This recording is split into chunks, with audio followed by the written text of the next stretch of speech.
أعوذ بالله من الشيطان الرجيم بسم الله الرحمن الرحيم قل إن كنتم تحبون الله فاتبعوني يحببكم الله ويغفر لكم ذنوبكم والله غفور رحيم قال النبي صلى الله عليه وسلم إنما بعثت لأتمم مكارم الأخلاق أو كما قال عليه الصلاة والسلام رب اشرح لي صدري ويسر لي أمري واحلل عقدة من لساني يفقه قولي سبحانك لا علم لنا إلا ما علمتنا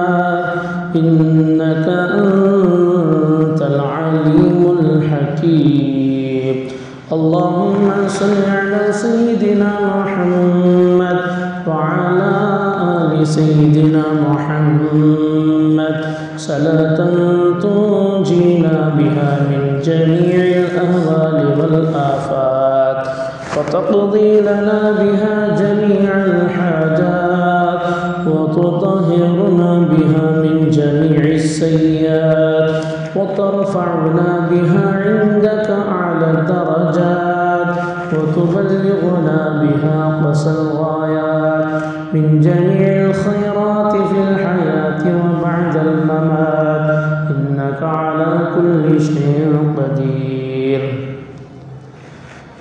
معزز سامعین کرام، اللہ تبارک تعالیٰ کا احسان کرم ہے کہ اللہ تبارک تعالیٰ نے مجھے اور تمام کو جمعہ کی نماز ادا کرنے، اس سے پہلے شریعت مطہرہ کی کچھ باتیں کہنے اور سننے کا اللہ تبارک تعالیٰ نے موقع عنایت نصیب فرمایا۔ دعا کریں کہ ہمارے اس مل بیٹھنے کو دنیا آخرت کی کامیابی کا ذریعہ اور سبب بنائے۔ سامنے جگہ سامنے پہلی سب جو ثواب پہلی میں ہے وہ بعد میں نہیں، آگے کو پر کر۔ ایک مثال دیتا ہوں، مقتدی امام کی اتباع کرے گا تو اس کی نماز صحیح ہوگی، مقتدی امام سے ہٹے گا تو اس کی نماز فاسد ہو جائے گی۔ مثال کے طور پر امام صاحب سجدے میں ہیں تو مقتدی بھی کہاں رہنا؟ سجدے میں۔ امام تو مقتدی میں ہے، امام تو سجدے میں ہے اور مقتدی رکوع میں ہے، تو ہر آدمی کہتا ہے کہ اس کی نماز نہیں ہوئی۔ بات صحیح ہے نا بھائی؟ مثال دینے کی سمجھا۔ امام قیام کر رہا ہے تو مقتدی سجدے میں ہے، سجدے ہی میں پڑا ہے، مجھے بہت اچھا لگ رہا سجدہ کرنا، تسبیحات پڑھ رہا ہے اور امام ہے رکوع میں، تو اس مسئلہ معلوم کرنے کے لیے کسی عالم سے، مفتی سے معلوم کرنے کی ضرورت نہیں، ہر مقتدی یہ کہے گا کہ اس کی نماز نہیں ہو رہی ہے یا یہ امام کے پیچھے نماز نہیں پڑھ رہا ہے۔ یہی فیصلہ ہوگا نا بھائی؟ یا تو یہ امام کی اقتداء نہیں کر رہا ہے، امام الگ ہے یہ الگ ہے، اس کی نماز الگ ہے اس کی نماز الگ ہے۔ اگر اسی نماز میں تو سب کہیں گے اس کی نماز نہیں ہوئی، کیا نہیں ہوئی؟ نماز نہیں ہوئی۔ یہ مسئلہ ہے۔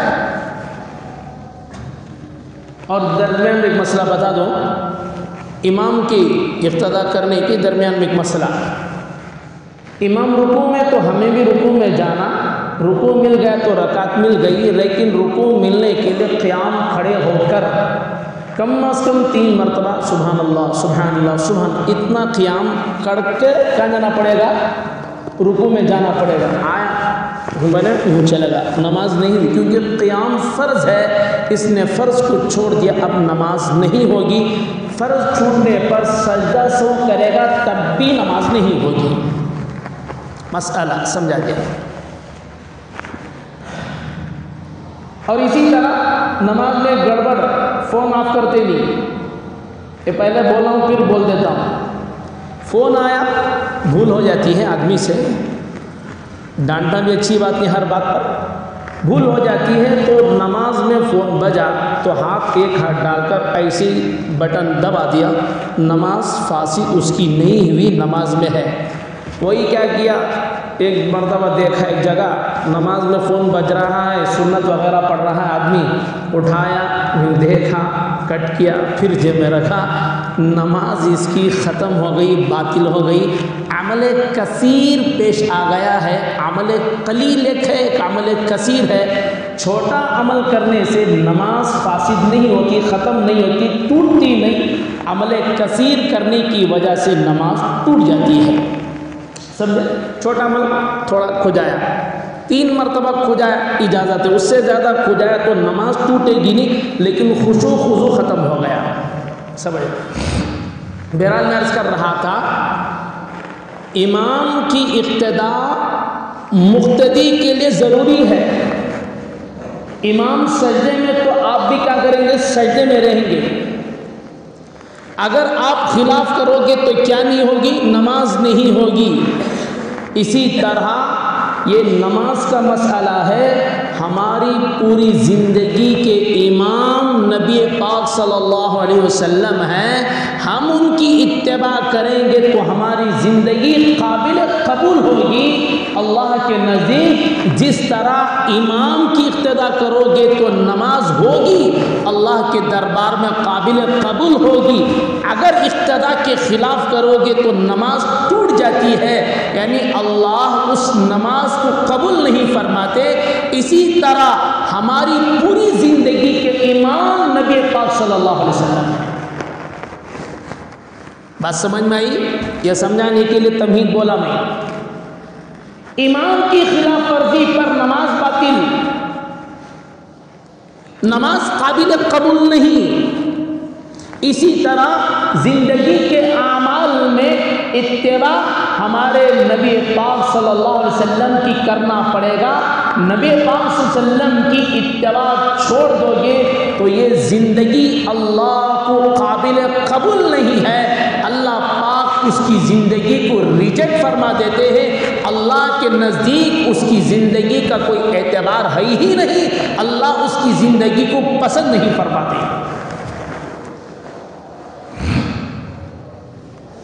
اور سنت کو سجاتا ہے آدمی اپنے جسم پر. مثال کہتا ہوں، دلہن کا تو آرس، اسے سجاتے نا بھائی. سجانا کوئی منع بھی نہیں ہے، سجانا کوئی کسے دلہن کو یاد رکھ لینا، دلہن کو آرس کو سجانا منع نہیں. انہیں آرس کو سجانے زیادہ انہیں سجتا یہ منع ہے. انہیں مہندی لگا لیتا ہے، انہیں انگوٹھے ڈال لیتا ہے، انہیں ایک چین میں کیا گلے میں بھی ڈال لیتا ہے. اب باقی کیا کہتے ہیں، پاؤں کے چھلے ڈالنا، پاؤں کی چین ڈالنا ایک باقی ہے. ہاں، اور کیا باقی ہے؟ آج کل نوجوان کانے کے ٹاپ سے بھی ڈل لی. مسلمان نوجوان، میں دیکھ کر پریشان ہو گیا. ایک بار بچے ابھی دیکھو انہوں کانا میں ٹاپ سان ڈل لی. اے چپ رہو خاموش، کانا میں ٹاپ سان ڈل لے. اب وہی باقی ہے، پاؤں کے چین ڈالنا اور چھلے ڈالنا ایک باقی ہے. باقی کے ہاتھوں کے کڑے گڑے تو پہلے چا گیا. اب ناک کا تارا ڈالنا باقی ہے. نعوذ باللہ من ذالک، لعنت برستی ہے، لعنت. حضور صلی اللہ علیہ وسلم نے فرمایا قیامت کے قریب مرد عورتوں کی مشرف اختیار کریں گے اور عورتیں مردوں کی مشرف اختیار کریں گے.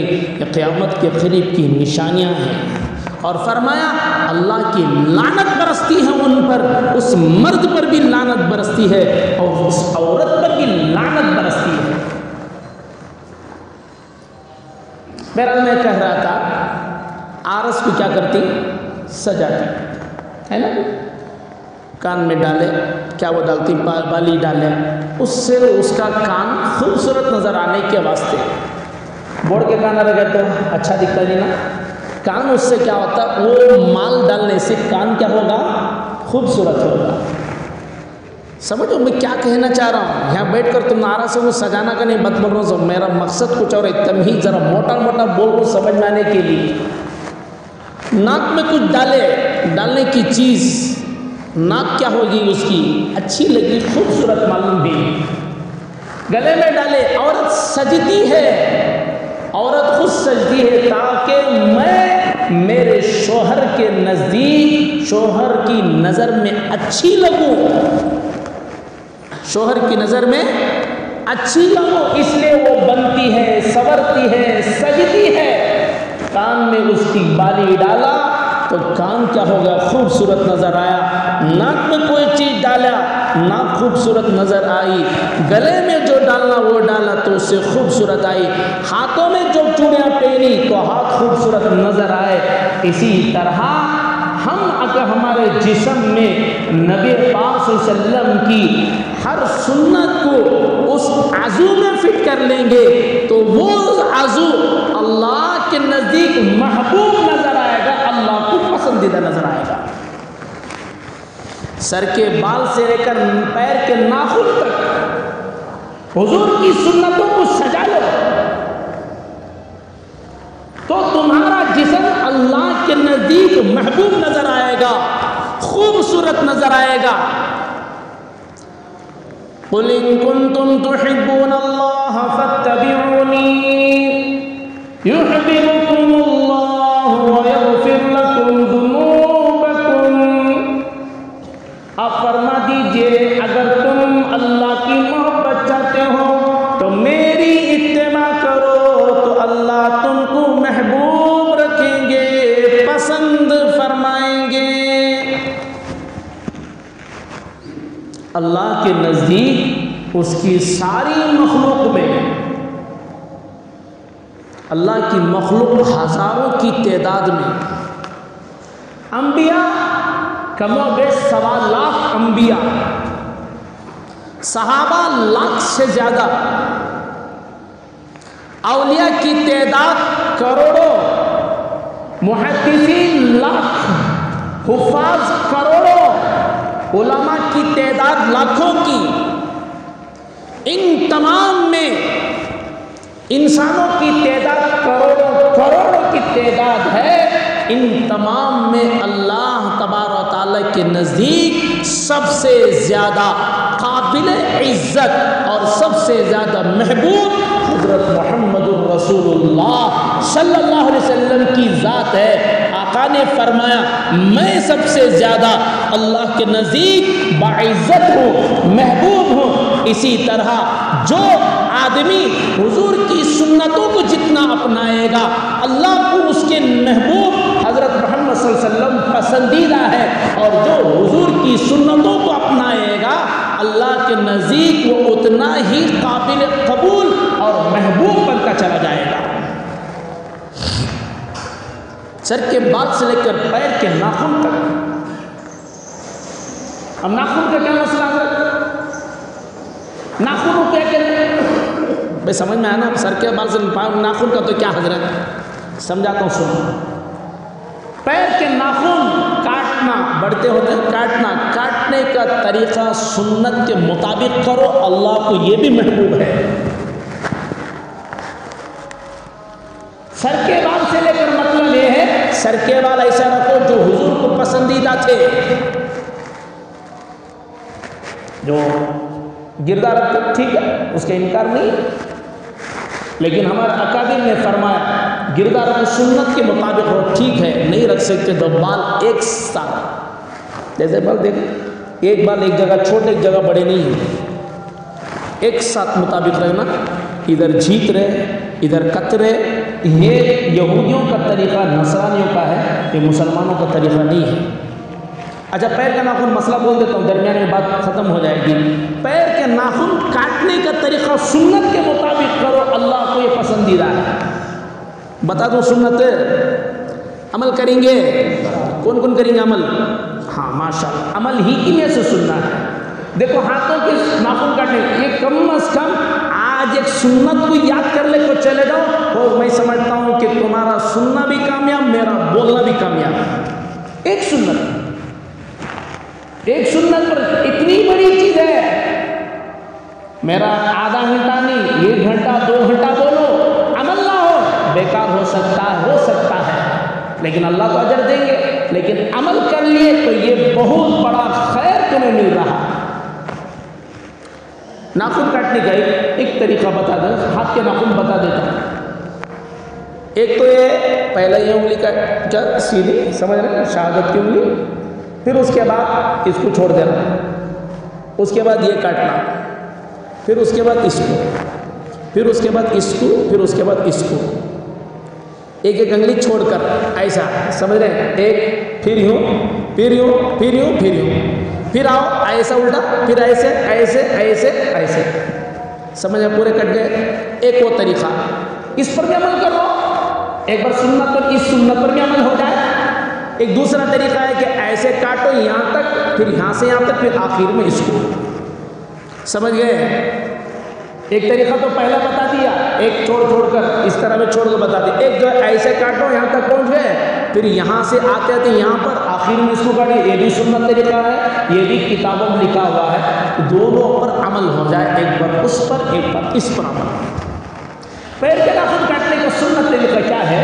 کتابوں میں جو لکھا ہوا ہے، چھوٹی انگلی، جیسے پیر کے ناخن سمجھو اس کو، میں پیر اٹھانا اچھا بھی نہیں ہے، پیر کے ناخن سمجھو اس طرح، یہاں سے شروع ہے، چھوٹی انگلی سے شروع ہوتے ہوتے چھوٹی انگلی تک ختم ہو، یہ طریقہ ہے، اس پر عمل کر لو، کریں گے انشاءاللہ۔ ایک طریقہ ناخن اگر کاٹنا ہے نا، شیطان کے ذریعے بڑھانا نہیں۔ بہرحال سنت جس جسم کے اعضاء پر سوارو گے، عورت کو زیور پہنا کر وہ جسم خوبصورت نظر آئے گا، اس کی شوہر کے نزدیک اس سے کہیں زیادہ۔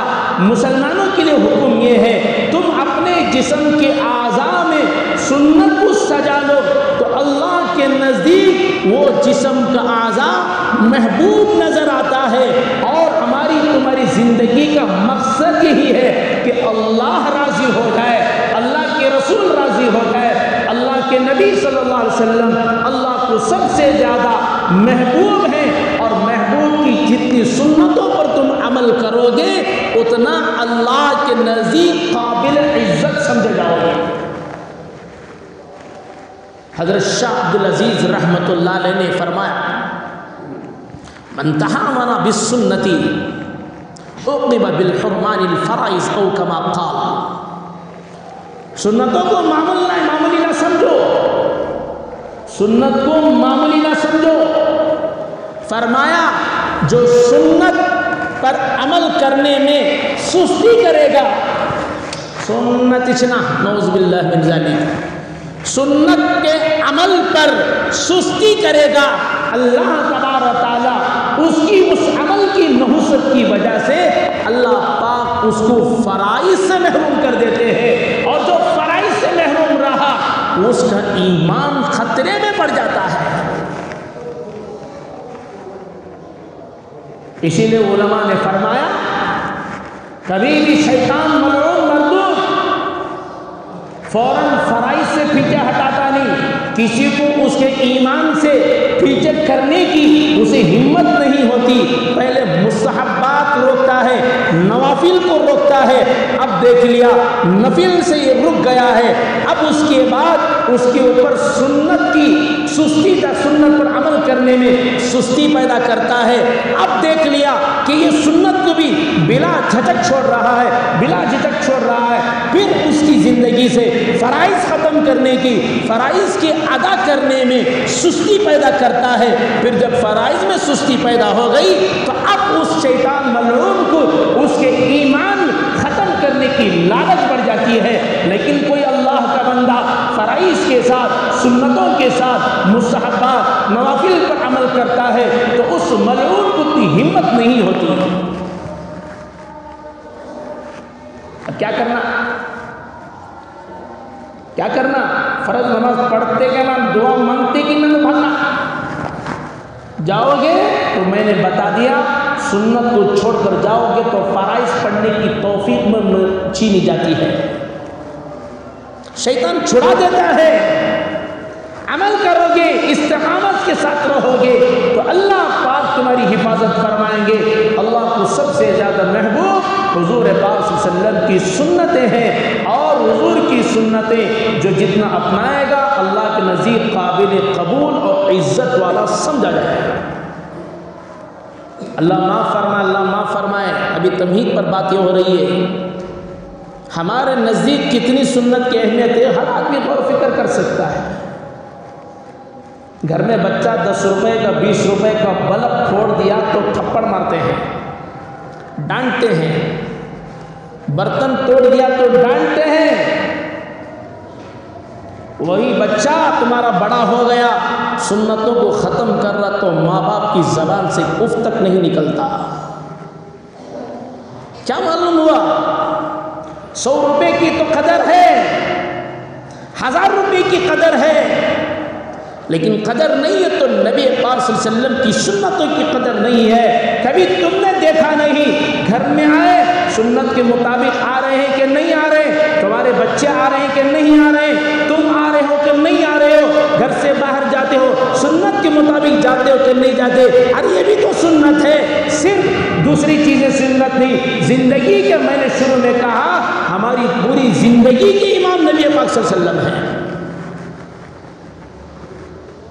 نماز دین اسلام سے مسجد تک نہیں ہے، مسجد کا تو ٹوپی پہننے کا گیا، مسجد کا ہے تو پینٹ لپٹ کر اندر آ گیا، کیونکہ امام صاحب بولے نا نماز نہیں ہوتی تو یہاں کر آیا تو باہر گیا تو کیا ہو گیا؟ ہم پیدائشی مسلمان ہیں، ہماری موت بھی اسلام پر آنا ہے انشاءاللہ تو وہی زندگی قابل قبول ہے۔ ورنہ زندگی جس طرح گزارو گے اسی طرح موت آئے گی، جس طرح مرے گا اسی طرح قیامت کے دن اٹھایا جائے گا۔ اللہ حفاظت فرمائے۔ اس لیے کہ ایک واقعہ آتا ہے، ایک آدمی نشے کی چیز میں استعمال کرتا تھا، نشہ کرتا تھا، جب اس کا آخری وقت آیا اسے کلمے کی تلقین کیا گیا تو یہ کہنے لگا تو بھی پلا مجھے بھی پلا، تو بھی پلا مجھے بھی، اسی طرح وہ مر گیا۔ کیا ہوا؟ زندگی اللہ کی نافرمانی میں گزارا، موت اسی ہوتا، کلمہ پڑھنے کی توفیق نہیں ملی۔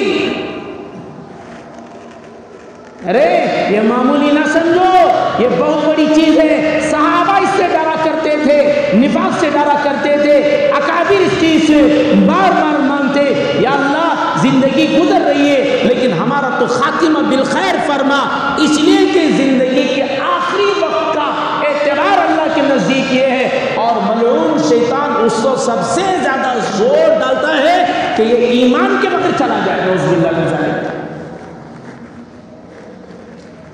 ایمان کے بغیر چلا جائے تو خدا نخواستہ اس کی ساری نمازیں بیکار، سارے اعمال غلط ہو جائیں گے، ختم ہو جائیں گے۔ اس لیے اپنی زندگی کو سنت کے مطابق ڈھالنے کی کوشش کرو، حضور کی سنت کے مطابق ڈھالنے کی کوشش کرو، اپنے گھر بار میں، اپنی شادی بیاہوں میں، ہر جگہ لین دین میں، یہاں تک کہ فرمایا لین دین بات چیت میں بھی سنت کے پہلو کی اختیار کرو۔ صرف سنت نماز کی حد تک نہیں، زندگی کے تمام شعبوں میں سنت کو زندہ کر رہا ہے، زندگی کے تمام شعبوں میں زندگی کے۔ اور فرمایا، علماء فرماتے ہیں ایک اللہ کا بندہ مدینے سے دور ہے، اپنے گاؤں میں ہے، اپنے ملک میں ہے، لیکن حضور صلی اللہ علیہ وسلم کی سنت کو پکا عمل کر رہا ہے۔ اور فرمایا ایک وہ اللہ کا بندہ ہے ہر سال مدینے پاک کو جا رہا ہے، لیکن ہر سال مدینے کو جانے کے باوجود سنتوں سے دور ہے، اور یہ اللہ کا بندہ غریب ہے، مسکین ہے، بیچارہ اس کے پاس طاقت نہیں، وسعت نہیں کہ مدینہ تک حاضری کو اسے توفیق مل جائے، یا اس کے وہاں جانے کے اخراجات اس کے پاس نہیں ہے، علماء نے فرمایا یہ ہر سال جا کر بھی حضور کے اتنا قریب نہیں ہے، یہ دور ہی دور ہے، قریب پہنچ کر بھی دور ہے، لیکن یہ اپنے ملک سے دور رہ کر بھی سنتوں پر عمل کرنے کی وجہ سے قیامت کے دن یہ حضور کے قریب رہے گا۔ غریب ہے، مسکین ہے، لیکن اپنی جگہ سنتوں پر عمل کر رہا ہے، تو یہ حضور کے قریب رہے گا اور حضور کی شفاعت اس کو ملے گی، حضور کی شفاعت اس کو ملے گی، اور یہ محروم رہے گا۔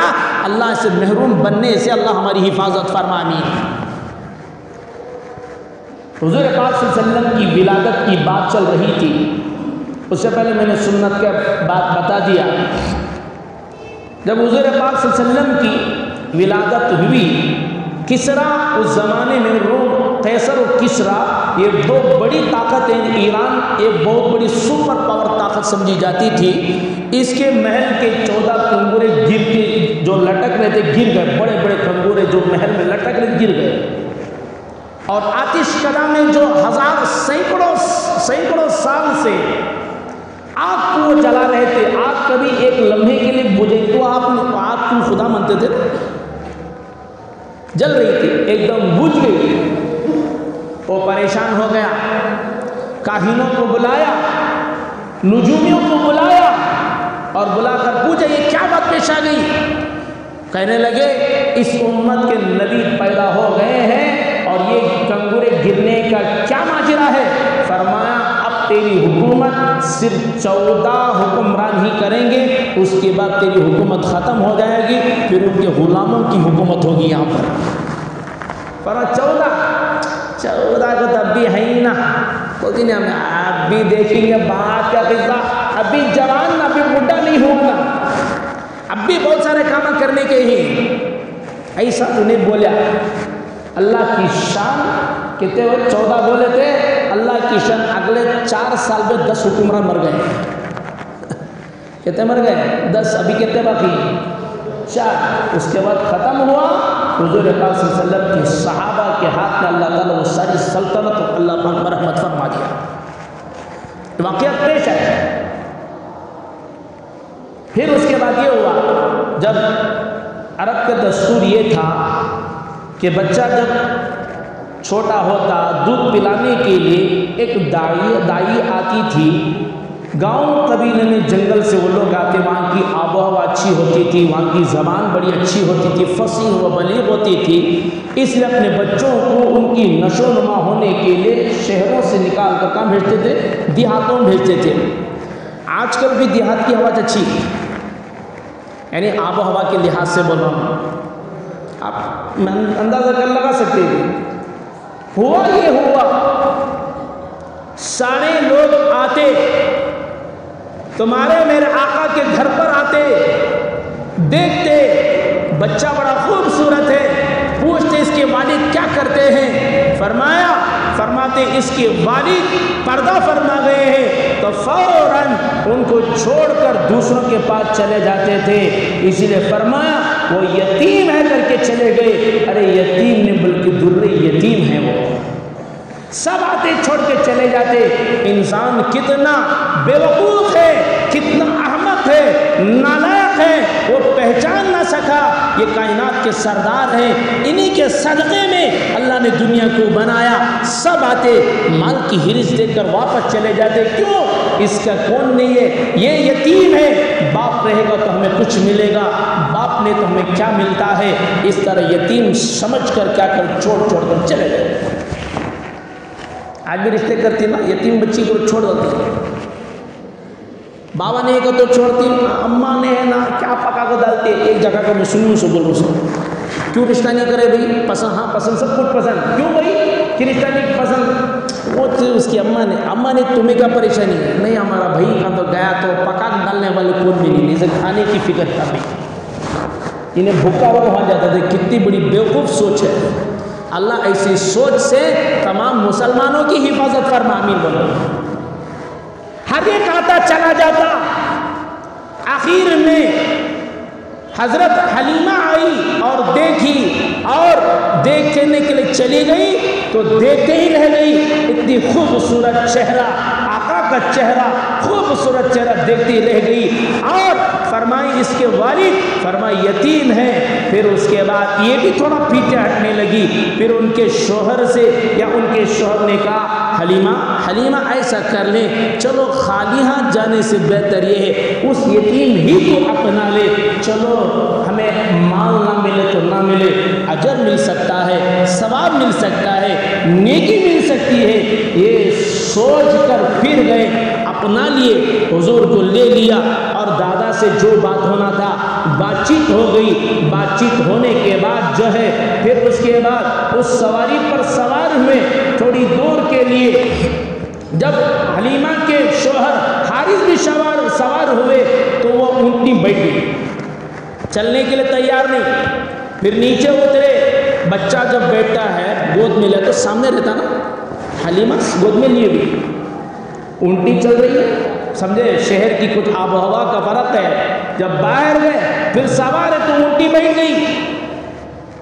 پھر اس کے بعد حارث سمجھدار تھے، حلیمہ کے شوہر فرمایا بچے کو میرے گود لاؤ۔ جب بچے کو گود میں لے تو سواری تیز چلنے لگی، چلنے نہیں بلکہ دوڑنے لگی۔